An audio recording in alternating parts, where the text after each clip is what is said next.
یہ ام المؤمنین حضرت سیدہ میمونہ بنت الحارث رضی اللہ تعالیٰ عنہ کی قبر ہے کہ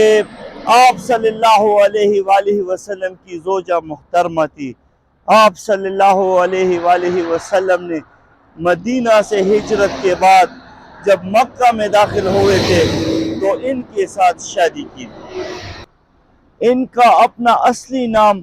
عربی نام جو تھا وہ برہ تھا، جس کو آپ صلی اللہ علیہ وآلہ وسلم نے بدل کر سیدہ میمونہ رکھ دیا تھا، جس کا مطلب ہے خوشخبری، کیونکہ آپ صلی اللہ علیہ وآلہ وسلم کی 7 سال بعد ان کے ساتھ شادی ہوئی تھی، جب آپ صلی اللہ علیہ وآلہ وسلم مدینہ سے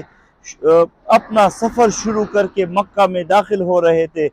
تو ام المؤمنین سیدہ میمونہ بنت الحارث رضی اللہ تعالیٰ عنہ کے ساتھ آپ صلی اللہ علیہ وآلہ وسلم کی شادی ہوئی، اس لیے ان کا نام آپ صلی اللہ علیہ وسلم نے بدل کر میمونہ رکھا تھا، اور میمونہ کا مطلب ہوتا ہے خوشخبری۔